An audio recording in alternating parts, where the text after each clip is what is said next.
Hello, everybody, and welcome to another episode of our podcast, Good Law, Bad Law. I'm the host, Aaron Freiwald, and I'm also the managing partner here at Freiwald Law in Philadelphia.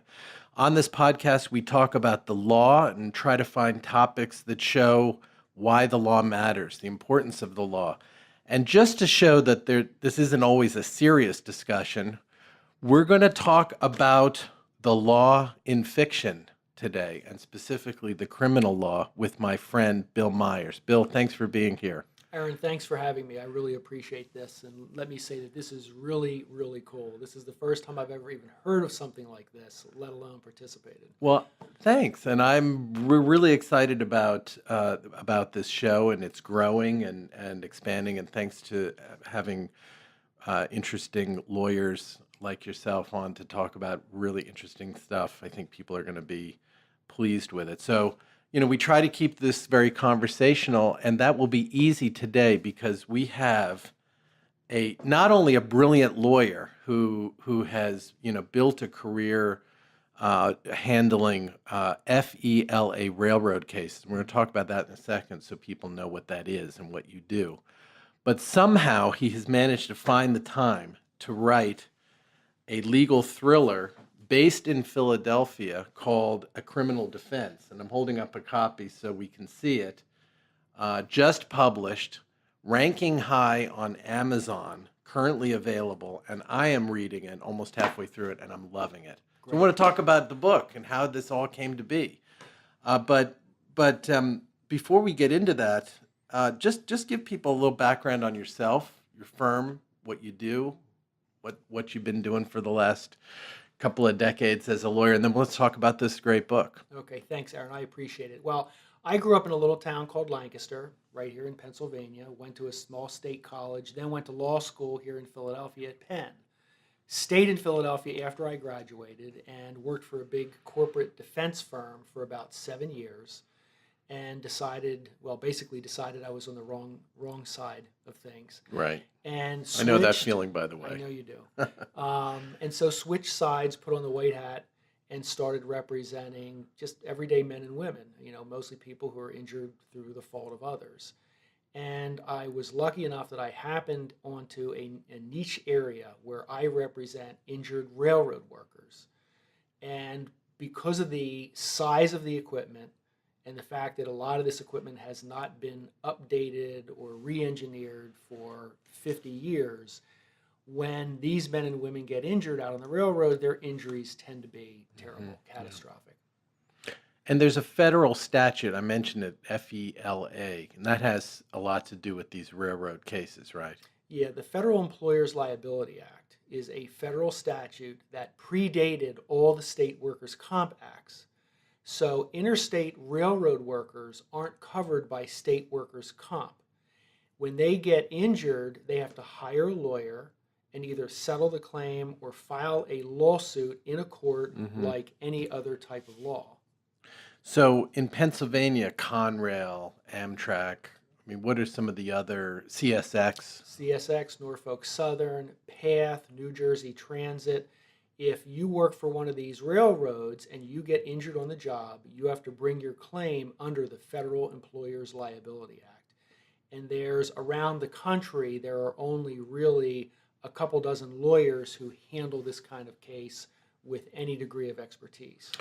Well, and we will make a point of letting people know how they can reach you, Bill, if they have any questions about that. And always what we do too, when these recordings, whether it's the audio version of the podcast or the now video version, which we've been posting on YouTube, we get to put a little introduction about the episode. We'll make sure that we have contact information posted there for you as well.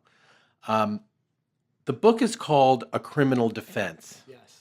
You're not a criminal defense lawyer, though. I'm not a criminal defense lawyer. I do civil work, but I think that the real juicy stories come out of the criminal world.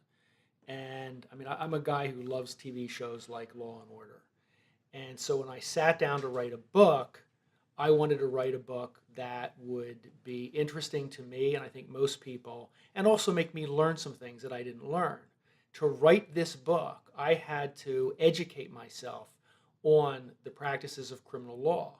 and I had to get down to the courthouse and watch a murder trial, Mm. watch preliminary hearings, watch arraignments, and get a sense for what it's like for the people who are going through this process and their families. And it's a very different feel from civil law. It's more of a in the trenches, knock down, drag out type of scenario because the stakes, Aaron, aren't just money, they're someone's freedom. Well, and I think that's one of the things that's maybe most interesting about what you bring to this because, and I like all the courtroom shows too and movies and, I've watched a bunch of them over the years. And but sometimes it does get frustrating because I know what really goes on, and sometimes I'm sitting there and shaking my Mhm. fist and saying, "Who's writing this Right, stuff?" I mean, the right, story's good, but this would never actually right, happen in a real right. courtroom. And you've got you have the ability to approach this as a real lawyer would, Mhm. and write about the workings of the DA in a criminal investigation. Um, as a lawyer would understand it. So Mhm. it's got a realness to it Thank you. that I think you probably don't get in most every Yeah. The one thing that I one was who able does to this. bring to it that even though in the book these are criminal defense lawyers, prosecutors, the interaction between trial lawyers, whether it's civil or criminal, is basically the same. You have two people who are playing chess against each other or some kind of other sport, and they're constantly trying to outmaneuver each other, outthink each other, outplay each other.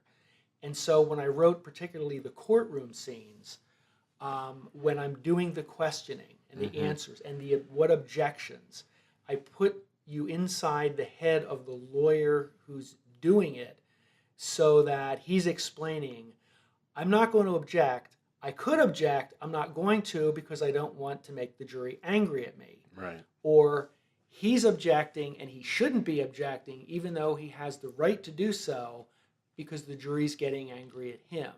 So it takes the reader and puts them inside the mind of the lawyer to hear him thinking as this is all going on. Yeah, so it's not just a script. I mean, there's what you see, there's the dialogue that actually happens, but then you also have to go behind and understand the chess game that's Right. actually playing out.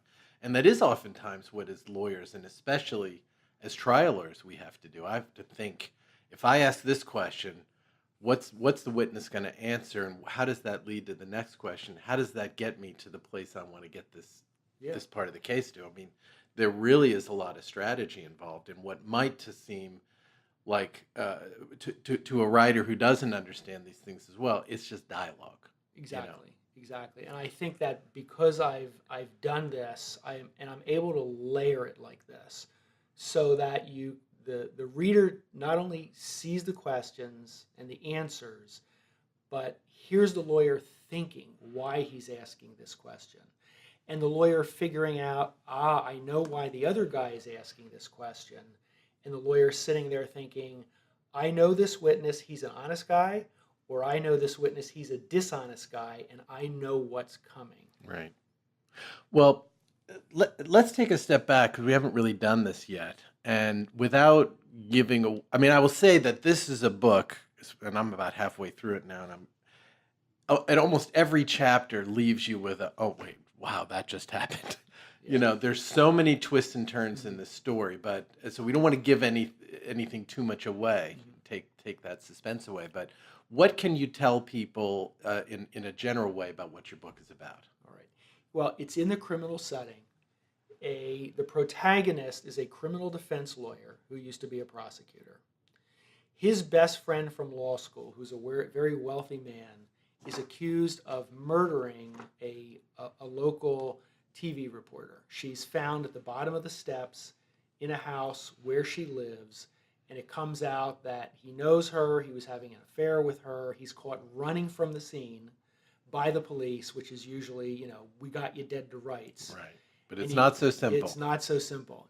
And he comes to his friend, or calls him up from the jail, come down, help me. The friend comes down, and almost from the get go, the The accused is lying to everybody. He lies to his friend. He lies to the whole defense team. He lied to the police. That's the first thing he did. His friend said to him on the phone, whatever you do, don't talk to the police. Don't say anything. And when he gets there and he's talking to the client says, I didn't say anything. Well, I just said this. Right. And it turns out that the this he said not only isn't true, it's provably untrue. And so, he's got one foot in the grave even before they start. And so the lawyer knows that this client is going to be a very difficult client. He's not a client you can control, and he's not a client that you can trust. That and of course, the setup is it looks like this guy's dead to right. It looks like he did it. It looks like he's just stepped in every pile of mud he could step in along the way. But as the story unfolds, you see it's very layered and it's much more complicated than all that. And that's how the plot thickens, Yeah. as they say. One of the things that also really is impressing me, and I've lived now in Philadelphia for a lot of years, like you have, is you show Philadelphia's kind of dark underbelly, at a lot of points. I mean, there's one point you refer to. There's a conversation, and somebody is referred to as trying to avoid the Schuylkill River face float, ending up face down in a school. I drive past the Schuylkill River every day coming into work. I see the beautiful boathouse row. I mean, I see the trees, the beautiful water. I don't think of bodies, floating face down in the Schuylkill River. Good law, bad law. Right, right. I mean, what was that like? I mean, to sort of explore, a mafia and bad cops and murder and sort of the dark things that go on, but that a lot of us don't see day to day in our city here in Philadelphia. Right. It's a different world for me, and I had to make a conscious decision to go and explore it. Like I said, going to criminal proceedings and making a point of opening the papers and looking at the criminal pages where they summarize, this is who was arrested today, this is who was found dead today. And you see these themes over and over again. Now it's, opioid abuse and people being found dead on the streets. Right. But you do find just stories of people found floating in the Schuylkill or one of the other creeks, or a body found here. Very different world from the world you and I live in, but it's a very rich, dark world, and I think it's a world that people like to kind of pass by it, like you pass by a car wreck on a highway. It's not you, but you like to hear about it and hear stories about it.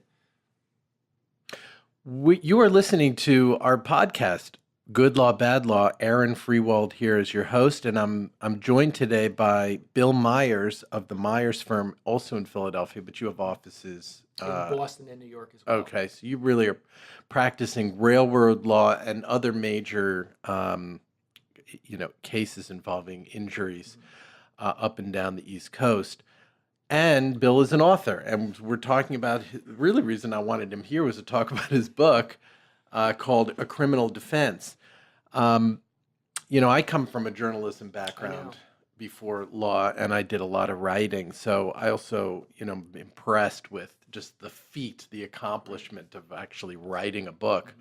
The book I wrote before I went to law school, I had many people come up to me and say, "You're so lucky you wrote a book. I've always wanted to write a book, and you're so lucky." And I remember thinking, luck really wasn't part of it. It was actually really hard work.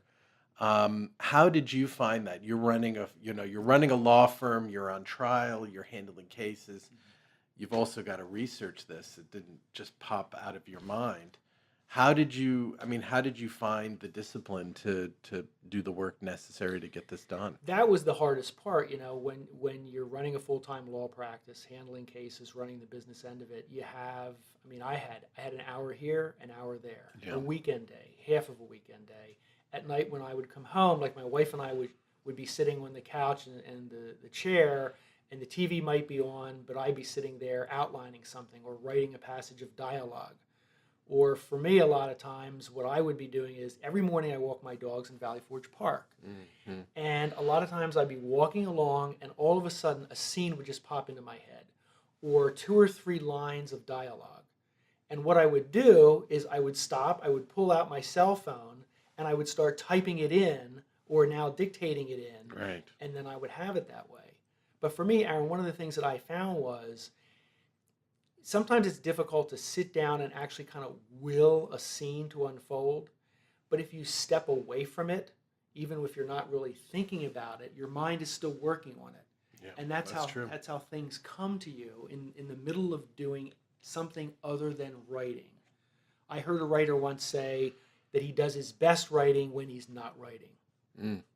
Well, I mean, listening to you explain it, I'm reminded of the way I often feel when I'm on trial or getting ready to go on trial. Do you see any parallels between the experience of working on a piece of fiction like this and trial Yeah. in the sense that the story is kind of in your thoughts all the time? Yeah, because when you're on trial, it's kind of the same thing. When you're on trial, it's completely immersive. You're not thinking about anything but the trial, and you have all these different pieces, all these different witnesses, all these different pieces of evidence, and you're trying to put it all together. And I'm sure you found this too. You'll be doing something else, and all of a sudden, wait, Exhibit 10. There's a line in Exhibit 10 that I can use to cross-examine this guy, and things like that just come to you. Absolutely. And it's the same way with writing a book. Tell us about this character, because this is a guy who, as you say, is at least in terms of what he does day to day, is very different from you. Mhm. But I thought interesting, he's also from Lancaster. He also Right. goes to University of Pennsylvania Law School, just like you. Right.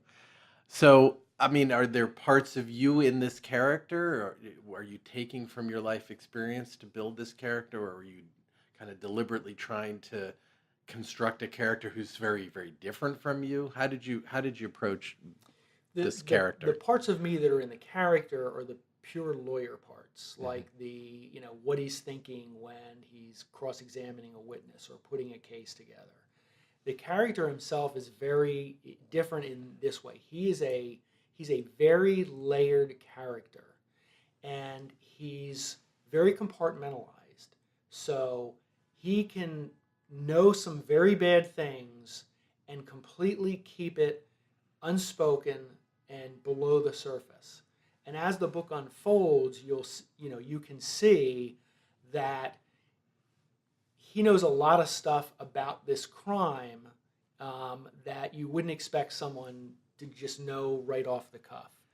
And he and the client have a history, and all the people around them are all interlaced in ways that you don't see until you get later and later in the book, and you see that everyone, in one way or another, has some connection to Jennifer Yamura, who is the murdered victim. reporter. Yeah. Mhm.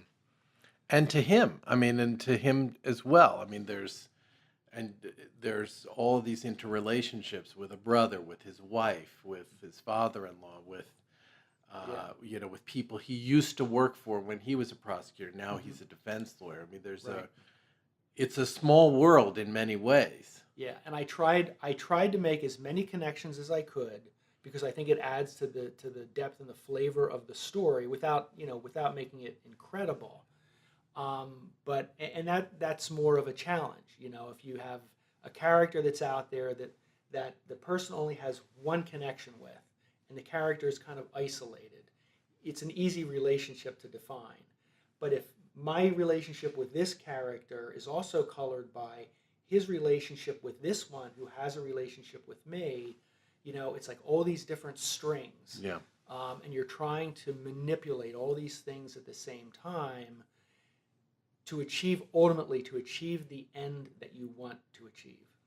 Well, and it reminds me too. My days as an investigative reporter, I think tied into the work that I then do now and that I've been doing for 20 years in building cases. Then it was interviewing people who knew something. Now we call it a deposition. Right. Reviewing documents to try to figure out where I'd get my evidence for story. Now I'm looking at documents looking for evidence to build a case, and piecing things together and looking for the thread and figuring out what the narrative is, what the story is. You had to take, I imagine you had to take skills and training and learning from being a lawyer and from being a trial lawyer to now this project of writing a book, I would think. Tell us about some of the things you think you learned from your work as a trial lawyer that helped you in coming up with this book and putting it together. Well, the one thing, the big area of overlap is story itself. Yeah. And I'm sure you understand this. When you were an investigative reporter, the first thing I'm sure you did was you found the facts. What are the facts? What happened and when? But then you got to put them all together into something larger, the why. And that's the story. Right. When you're trying a case, the first thing you do is, you go through the discovery process. What are the facts? What happened? When did it happen? Who did it happen to? Who are all the characters? Who are all the major players? Then when you have all that information, you have to craft a story to convey to the jury that says, these are the facts, but this is the deeper truth that these facts illustrate. And it could be corporate corruption or corner cutting or some kind of theme like that. And when you're writing a book, it's the same thing. You're starting with characters, you're coming up with facts, and you're moving it all toward a story. Where it's a little bit different with a book, at least it was for me. I kind of knew what I wanted the story to be, the overall story. And then I went back and had to create facts and characters and dialogue that led the reader to, when they're done with the story, kind of see it as standing for what I want it to stand for. So the book is A Criminal Defense, which also is an interesting title because that could have a number of different meanings to it. And then as the story unfolds, you see that it does have a number of different meanings. About a former prosecutor turned criminal defense lawyer. He's representing his friend from law school, a wealthy guy, in a murder against a murder charge.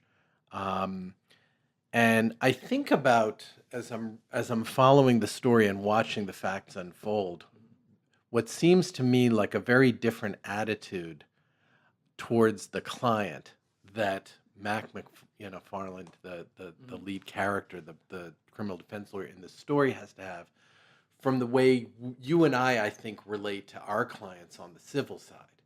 I mean, the criminal defense lawyer is asked, and is probably asking himself many times, did my client do it? Right. Is he guilty? And he's asked a number of times in a number of different situations. And he always says, I don't know. It doesn't matter. I'm still going to do everything I can to represent this client, keep him out of prison or whatever it might be. I have to believe my client. Yeah. I have to believe, if I think my client did something to, let's say, fake or exaggerate their injuries, that would be it. Yeah. That would be the end of my representing that client.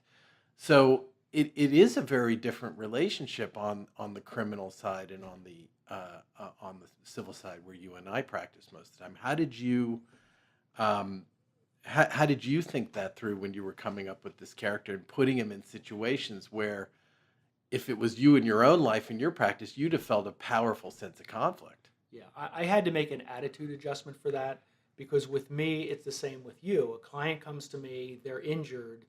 I have to believe the injuries are real. I have to believe the client didn't mostly contribute to it himself.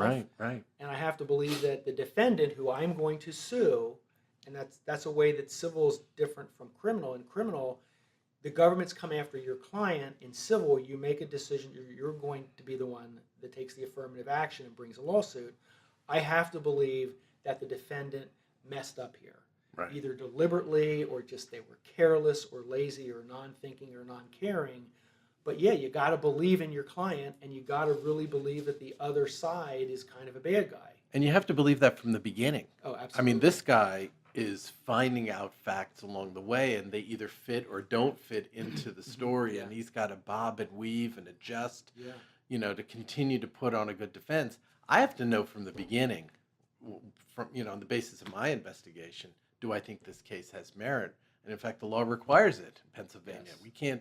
We can't file a civil case unless we have a good faith basis for believing it. Yeah. So it is a different world. And being on the plaintiff side, as I am and as you are, I often think of what we do as a kind of prosecution. I'm a civil prosecutor, Right. you know. So did you relate to this guy? Because on the civil side, which is mostly what you do, you really are like a prosecutor. You're a civil prosecutor. Yeah. It's not that I related to the government in this book. No, to the defense. To the defense, yeah. Well, the defense attorney, I relate to the defense attorney in this book simply in that I'm a lawyer, I have a client, my job is to win. Okay? Now, for me, that brings home the importance of believing that I'm on the right side from the very beginning. I'm not going to be motivated to win for a client if I think that he's not really injured and it's not really somebody else's fault. I'm just not going to be motivated to do it, can't do it. If you're a criminal defense attorney and you start with the premise that the government has arrested your guy and there's a good chance he did it. Maybe he did, maybe he didn't, but your job isn't to achieve justice necessarily. Your job is to make sure your client's constitutional rights are protected. He's not thrown into jail, on some technicality or because somebody doesn't like him. Right. And your job is to try to win freedom for him if you can. But it's not necessarily because you believe he did not do it. That is a different world. That is. And I know criminal defense attorneys and they say, I'm asked all the time, how can you represent someone who you think is guilty? And their answer is because I'm playing for something bigger and more important here. I'm playing for the constitutional rights. It's more important that everybody's constitutional rights are protected than that one, guilty guy walks free. And I think that's how they justify it. And I know a lot of those guys they're absolute believers in it. Well, I don't know how the story ends yet, but I'm going to know because I've been enjoying it. I'm going to finish it. And I encourage everybody to do the same, holding it up again so you can see it. It's a criminal defense, William Myers Jr., the Myers firm. Tell people where they can find the book. Where can people get this? You can get the book on Amazon. Just go under the book section, A Criminal Defense, or William L. Myers Jr. The second book in the series, called An Engineered Injustice, will be coming out in January. What? Yes, and you can get that book on Amazon too. Fantastic! That's great. Congratulations. It's been a neat experience. That's great. Is it the same character? A tangential character. It's the same law firm, but a character here who is a minor character becomes the protagonist in the second book. Fantastic. That's great. Good job. And how can people reach you? Because you're our author and also trial lawyer. And how can people reach you if they want to get in touch with you? Well, our website is MF for Myers Firm, mflaw.com. Okay. Email bill@mflaw.com. Or you can dial the phone number 215-988-1229. Fantastic. And of course, as followers of our podcast know, you can download episodes of Good Law, Bad Law at iTunes, at Podbean, and look for it in a whole bunch of other places. Our communications director and producer and engineer extraordinaire, Mitch Broody, is going to make sure that this episode gets good circulation. And I encourage you to also watch this on YouTube. And when you do, like and subscribe on YouTube, please. Appreciate it. You can also go to our website, freewaldlaw.com. You can follow me on Twitter at Aaron Freiwald. You can follow our firm on Twitter, on Facebook. You can follow Community Legal Advisors on Instagram. Thanks for everybody watching on Periscope as we live stream today. And especially thank you to you, Bill. It was great. Thank you, Aaron. It was fantastic. Really fun. This has been a lot of fun. Thanks.